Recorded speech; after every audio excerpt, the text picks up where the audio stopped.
it is that time. Releasing 10 came out today, and I'm going to start crying because the rereads, and Mariana just posted like a reel together, and they were both sobbing, and they were only read 45 pages. So this is gonna hurt. I didn't even say hi to you guys. Hi guys, welcome back to my channel. Today I'm reading Releasing 10 and trying not to cry too much. I've read like 2 sentences and I was already ready to cry.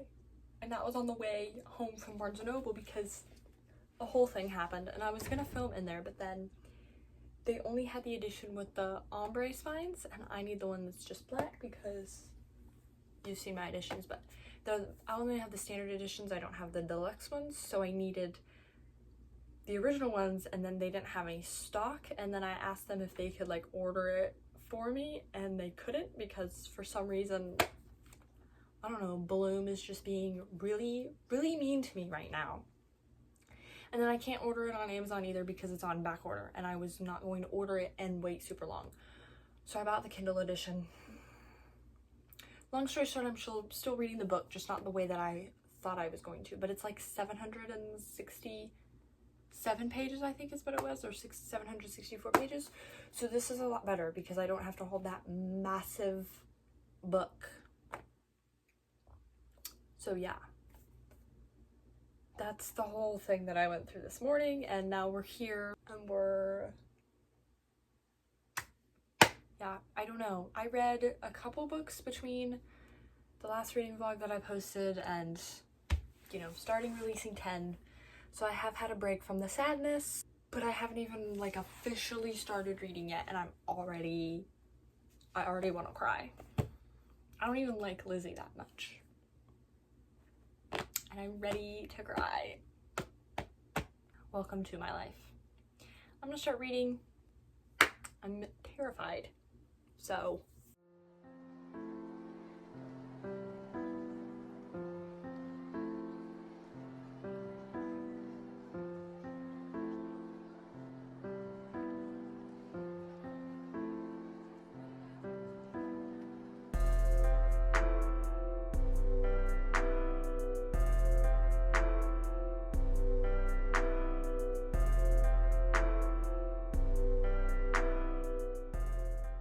Okay, so I read up to part 10 last night.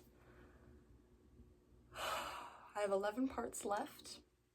Don't know how many pages, probably a lot, because I have 11 parts left, but this is so sad. And I don't know, I knew it was gonna be bad, but I didn't know it was gonna be this bad. And I went into this story not knowing how to feel about Lizzie and Hughie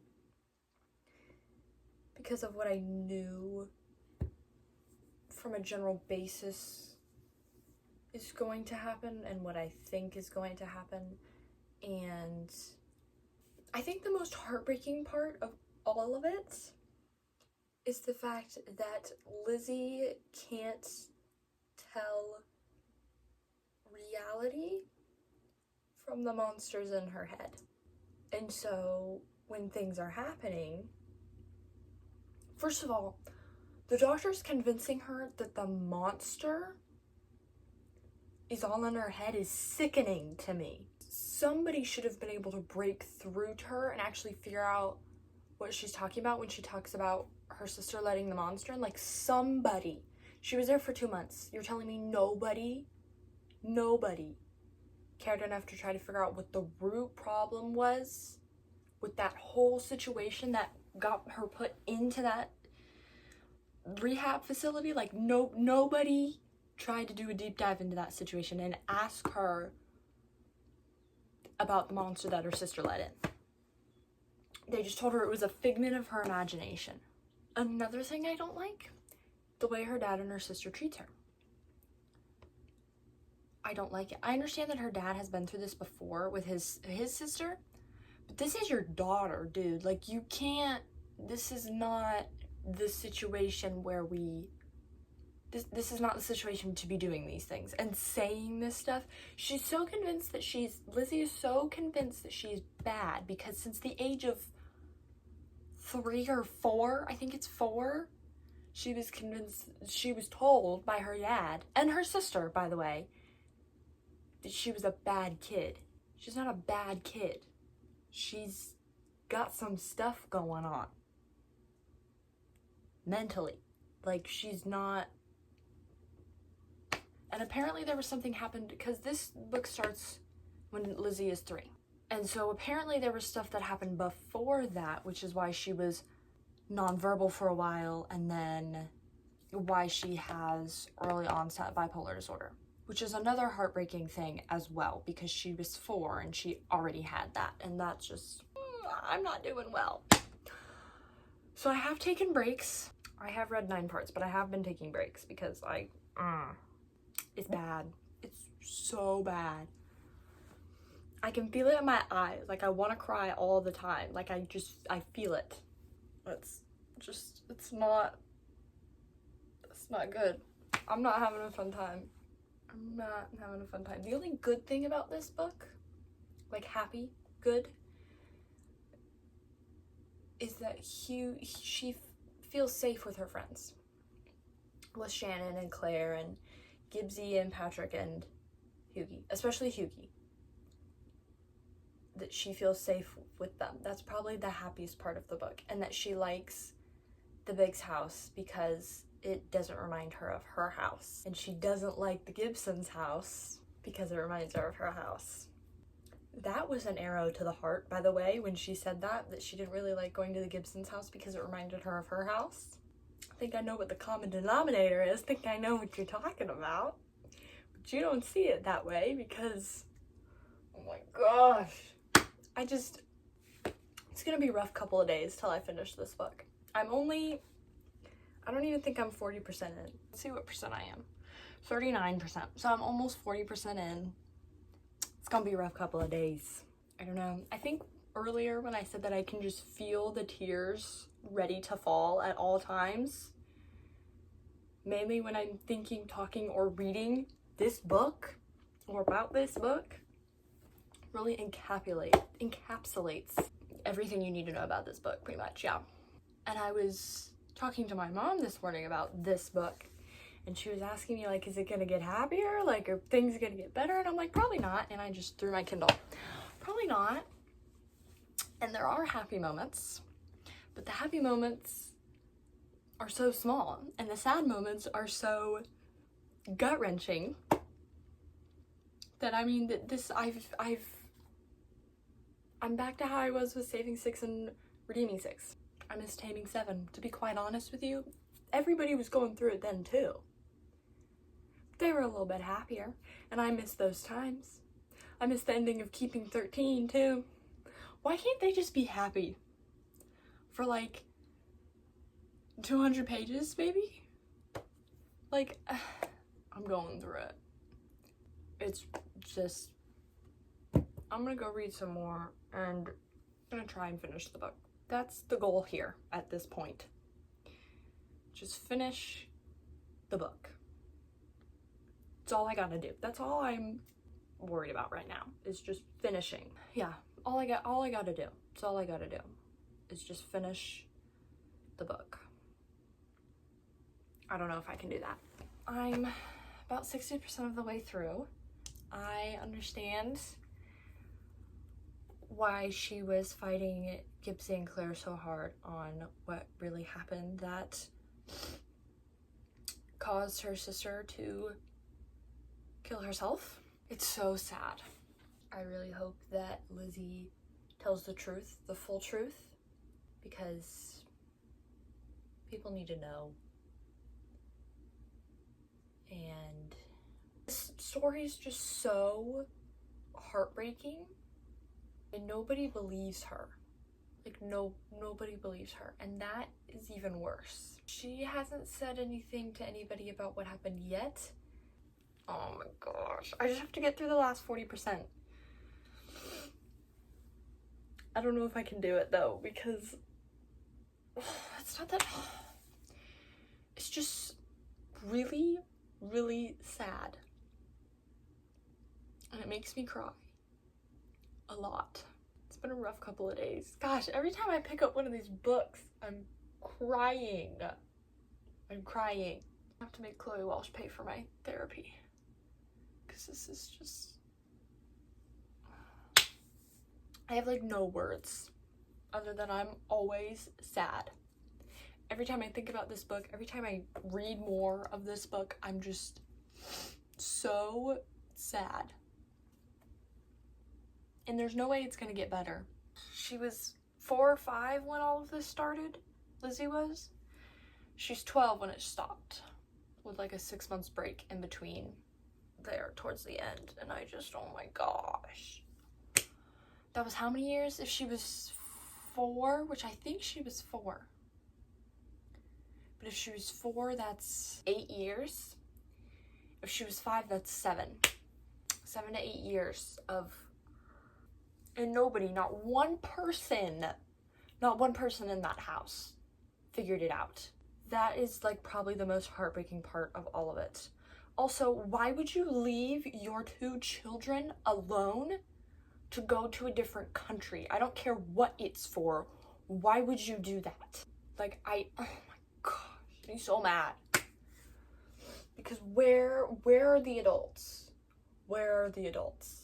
They're nowhere to be seen. They're off. I don't even know. I don't even know anymore. It's so bad. It's so bad. That's all I got right now. To be honest with you, I don't know if I'm gonna be able to finish this, because this is the most heartbreaking book I think I've ever read. You know how some people like absolutely lose it to A Little Life? This is my A Little Life. I don't even know what's so sad about that book. But honestly, after reading this, I don't think I will ever pick that book up. This is just not fair. And I have never hated Mark more than I do right now. I mean, I thought I hated him reading Taming 7, but after this, not only does I hope he catches a case, I also hope he catches some hands too. And it better be Hughie and it better be Joey. Sickening. It's sickening. And I need to be done talking about it, because that's not good for my emotional state either. And if I'm gonna read this, we need to have some joy. It's so bad. Oh my gosh. I finished releasing 10 B-roll because I was going through it entirely too much to even think about filming anything. This ending was heartbreaking, but I'm glad that I'm glad that she's healthy again, that she's back on her meds, and that she's stable. Because I was really, really scared that she was gonna be manic for the rest of this book, and then it would kind of allude to the fact that she's been off of her medication for a while. And that would have really, really hurt. And I know I said that for her to be redeemable, I would have to see her apologize to Gibbsy for everything that she said to him in Taming 7 in this book. But I'm okay with it being put off until another book, because 1, this was more of her backstory, so it wasn't even gonna be in here to begin with. 2, she has more trauma than Joey, I think, to be honest with you. And reading Saving Six about wrecked me, and I almost didn't finish this book. That's how just heartbreaking these stories are, and especially this one. And I mean, I had 40% left, and I was like, okay, we're just gonna get through this. Or I don't even think it was 40, I think it was closer to 35 or something like that. And I was like, okay, we just have to get through this last third of the book, and then we don't have to read, I mean, we're probably gonna have to read more sadness because this is supposed to come in series, but we don't have to read any more of this sadness for now. and I got to 95% and I almost did not finish it. With 5% left, I almost didn't finish it.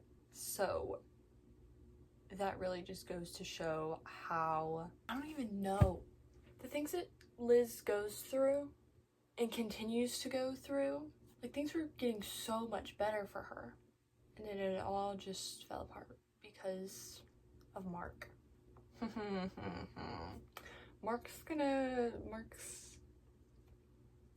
Yeah, he better be very thankful that he is a fictional character. So disgusted by his behavior. It's sickening to me. It's actually like, oh my gosh. It's so bad. And it's just, the longer this series goes on, the worse it gets. Johnny's reaction in Taming 7 to what happened to Gibbsy was probably more heartbreaking than learning about what happened to Gibbsy when he was a kid. So imagining Huey's reaction, Claire, Shannon's reaction for what Lizzie has been through, because Huey doesn't even know everything. And that hurts when everything comes out. This is not good. This is not good. After that emotional roller coaster, I'm gonna be done thinking about this for a while, because if I think about it, I can't think about it. I can't. So I don't know if I told you, but I gave the book 5 stars, even though I'm not doing so hot right now. So we're just not gonna think about it anymore, because I don't think that I can. That's the end of this video. I hope you guys enjoyed watching me crash out to Boys of Tommen. And, you know, if you're finishing Releasing 10 and you're going through it, I'm right there with you.